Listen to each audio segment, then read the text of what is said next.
All right. Day 2 of Dolphins training camp. It's in the books.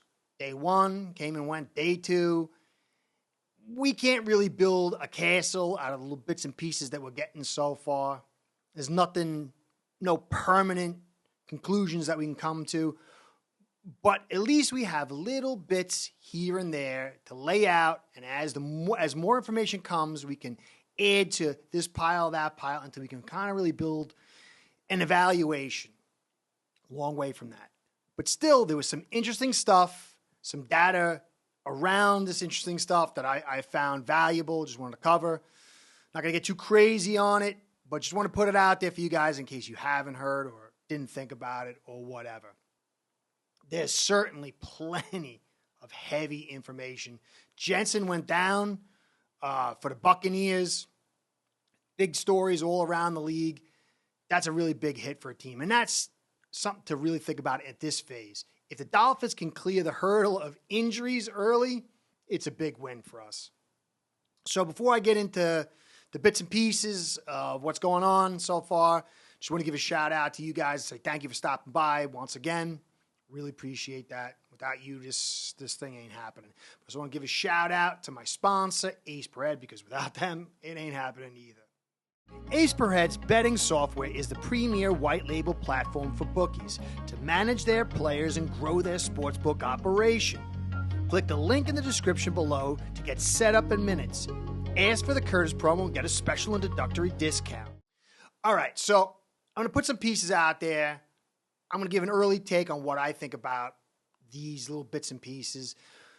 But I'm not saying my foot's going to the ground on anything really, because maybe I could be right if I just say something, but I really don't like to do that. I know that's a popular thing. There's a bit of information, you make a big statement, and if you're right, then you can talk about it forever, and if you're wrong, you just never mention it again. I'm trying to take a different road. So the first thing I want to get into is the reports are that Austin Jackson's looking slimmer. Now, this is a good thing in some regard. Got a very highly, system that's about movement, pulling, angles, and agility plays a major part. And so for Jackson, who struggled tremendously, and, if you watch this channel for a while, you could tell, you know that I've done a lot of coverage of that. I like the kid a ton, but he's played very, very poorly. And so this is a good thing that he's better conditioned. That better conditioning does suit this system, and it gives a little bit of hope. But if you've watched his tape, you realize his technique is pretty poor. It was. Things could change. So the diminished weight will demand that his technique rises because he won't have the sheer mass to create domination. Not saying he was dominating before, but it's going to make his job far more technique based, and he's had technique. Now we'll see how it plays out. So that's an interesting news. But then we got other news that Dieter is nicked, injured, whatever, wasn't at practice. Now, I don't think this guy is worth the 3rd round pick. Another nice guy. I just don't see him fitting in the future of the Dolphins. And I really am not certain if I see him fitting in the Dolphins' plans for 2022 because he's been injured a ton. He struggled with bull rush and power from day one. And things haven't changed. We're in year 4.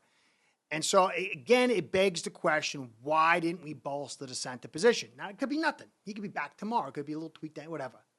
But still, I don't like the vibe of this because there's a long trail of injuries with Dieter and his inability to really function. Jackson, he's a physical talent, and paid a lot more for him. And he's younger, both in the amount of years he's played and his actual age. So I give a little more leeway there. But this, again, is not a great sign, for a guy that you really kind of need it, because what happens if Connor Williams needs to go to guard or he goes down? Just Dieter could really cripple a campaign. So another thing is, I heard a lot in the offseason. I didn't want to draft Tua because of the hip injury. To me, that was like crazy. I didn't want Herbert either. I really wanted Burrow. I'm no Tua supporter. But the crazy talk that I was hearing was like Skylar Thompson, the 7th round pick, is going to beat out Tua. He was really struggling early.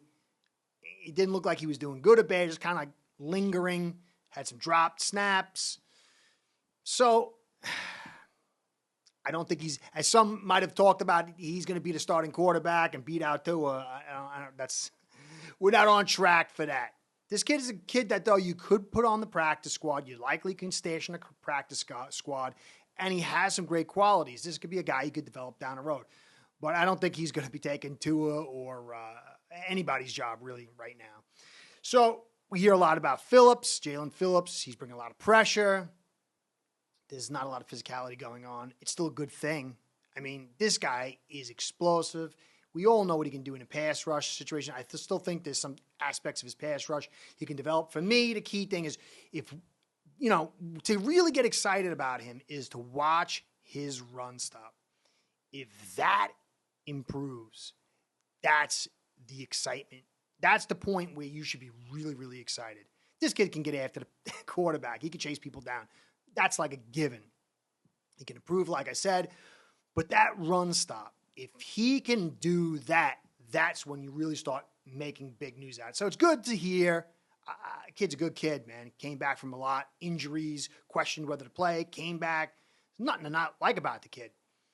But at this stage, it's way too early, and the physicality of him be able to handle those blocks, attack, stack, and shed, that's going to be a critical thing for him. And that's going to be the big, big news as far as training camp and preseason for this kid. I'm hoping it comes through. Now, we know that McD is now officially calling the plays. I really like that. I like McD. Another guy, I like him as a person. I want to see what he does as a coach. But this regime is going to make itself on the offense. And the fact that he's going to be in there calling those plays, I like that because it's going to be on him. We're going to get a very firm taste. If he had an offensive coordinator calling the plays and things didn't go right, you could always blame the offensive coordinator. Well, I'm taking it over. Now, I like that McD bowled up, took the coordinator's positions, the calling positions, and the head coach, and it's going to be all on him. We get to see exactly what it is. We don't have to wait, a couple of years. That's a good news. Again, I'm hoping this guy, I'm hoping he can do well too. And I really like his intelligence. And I'm just going to be interested to see how he handles going from the booth to the side to on the sidelines and handling everything as well as calling the plays. If he does well, and you don't see too many major flaws as far as mistakes or dysfunction, and he adapts well going into the second half, and you'll notice really early on in the first 3, 4, 5 games, that's another great sign. And I love this because it again says I don't have to wait years to know what was going on here. So I really like that McDaniel's doing this, and it gives me another good feeling. We're going to know.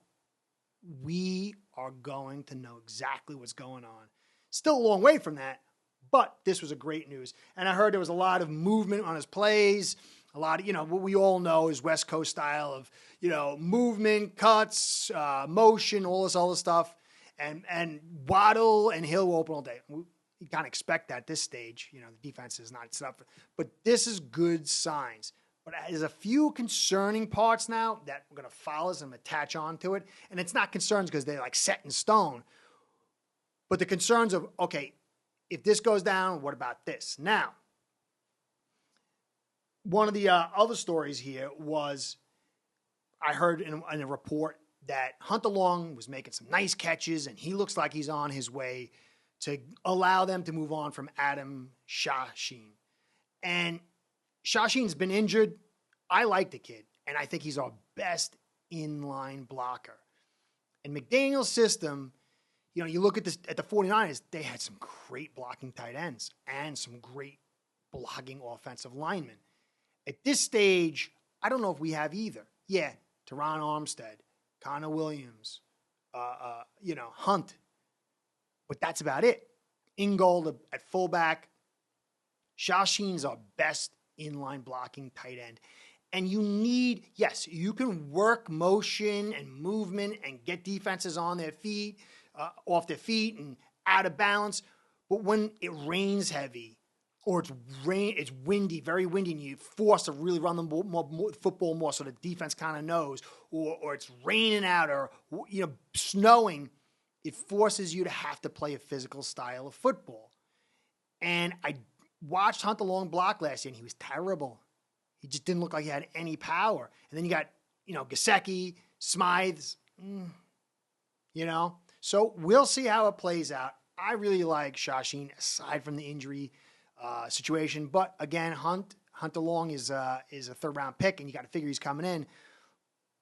And maybe his run blocking is picked up. Maybe he had a great offseason. I don't know. But just going on what I saw last year, little concerned if we move off him. But we're going to have to cut people. We're going to have to cut people, and it looks like that's the direction they're kind of heading. A little bit of a concern. Now, as I said, I like Tua as a person. I want him to succeed. I believe there's avenues for him to succeed. I don't say he's going to be the best quarterback in the universe, and I don't believe he's the worst quarterback in the universe. But I have to cover things fairly. And McDaniel kind of opened up and he said this, a quarterback's job is exhausting in terms of you got to know a lot of things. He recognized that in OTAs and put in more time in this offseason, I think he has with football in that regard. And this adds credence or a stamp of truth on some of the things that were talked about Tua not being prepared. I did videos on him not really understanding the coverages and kind of getting locked on. And this is not the end of the world stuff. And it's a real big conversation because you have to understand, going to Alabama, you're not asked to do these kind of things. And so the prep work is really not the same as a quarterback who is really asked to handle other teams with less talent. But in the same token, Mac Jones kind of was that guy, even though he was at Alabama. Mac Jones is a super prepared guy, and Tua, apparently, from what we're hearing, we heard corroboration of that last year, and we're hearing that now from McDaniel. Now, the good side of this is we don't know if he gives his all and does everything he can, what kind of cerebral quarterback he's going to be. But this does say that there is room to improve in his prep side, and that gives good hope that he can grow in his game day side as far as his cerebral aspects. I don't like that he wasn't as prepared as he should be, because if you look at this little thing here, and you can see if somebody says you got to do X amount, I triple it. Russell Wilson will not be outworked. And this is a bit of a knock on Tua. Now, he can fix that entirely. I mean, he can erase that. And again, this does show there's room for him to grow, but it should offer a little bit of concern. And I want to go over this little article that came out. The Athletics, Mike Sando recently released NFL quarterbacks tiers for 2022 quarterbacks. Now, it was 8 head coaches, 6 general managers, 10 evaluators, 12 coordinators, 6 quarterback coaches, and 7 execs, including the survey included 35 veteran quarterbacks. And they ranked Tua the 26th ranked quarterback, and it gave him a tier 4 rating. Now, tier 4 is an unproven player, not enough information for voters to classify, or a veteran who ideally would not start 17 games. So they said one in this article that his ability to read coverages and the protections was a major concern and a primary reason why he was put in this 4th category. Now, to me, you brought him in with a bad hip. He didn't have his first really training camp and preseason. And then you rushed him in when he wasn't ready. Everybody knew he was ready. The upper management came and rushed him in. And then you really kind of forced Gailey out. and forced Fitz out to two guys who could have been in there to really help this aspect of him. And then you were left with nobody except the three OCs, and there was all this turmoil. But now you're resetting, heading into here, and you've got to mark this as a serious concern. That can be very easily rectified. And it appears, from what McDaniel says, that Tua is rectifying it. And this is good news, but also a little bit of concerning news. I still think, even if he's not top shelf as far as his reads, he simply improves on what he did last year. He's going to be okay. He's going to be pretty fine. He's pretty good. But again, if he's pretty good and he goes into his next contract, you're either going to have to overpay for him or let him go. Because you don't want a Kyler Murray situation where you got to put clauses, this guy's got to do his work. And I don't think Tua is like that. Tua is not like that, but he's also not like Wilson. He's somewhere in the middle. But I think this guy's got a good heart. He's serious. And I think when you bring things to his attention, he adjusts. I believe he's really serious about it. I think he also understands the gravity of his situation. He is a quarterback. He wants to continue being a quarterback. And I do believe he's going to fix this. Now, this should bring a big growth curve from last year to this year. If he wasn't working as hard as he should in offseason before training camp and in OTAs and stuff, this puts you behind the eight ball. You must be ahead of that eight ball in the NFL because things are moving so fast and things change so quickly that you can't fall behind. We should see a strong growth into it. And again, this is another chance for us to have a quick and fast understanding of what's really going on. Now, there were some reports that Tua was accurate, but he had struggled over the middle, and people... Let's see more. Again, this is a concerning thing about not being prepped, considering you're the fifth overall pick, Burrow and all these other guys. But it's not the end of the world either. And the fact that he is fixing this is good news. So we're going to see. I think there's a lot of seeds planted around here. Tua is going to have every opportunity to prove himself. In that article, they said he had tier 2 qualities. And they could expect him to get into that tier 2, but they weren't sure if he could do it consistently. Even at a tier 2 quarterback, with everything that this team is built around it, with all these picks going to 2023, that's plenty to do some damage. But he's got to kind of get into that range. So let's see how it plays out. When the film comes, a preseason, we'll get some understanding. We won't really know till that week 1. Again, that week 1 is going to tell us so much. So I thought this was some interesting news. I hope you found it interesting as well. As Curtis saying, just a little bit more coming. Catch you next time. Be well. Go Phins. Start building your own online sports book today by getting signed up with aceperhead.com service that'll allow you to book action on sports from all around the world.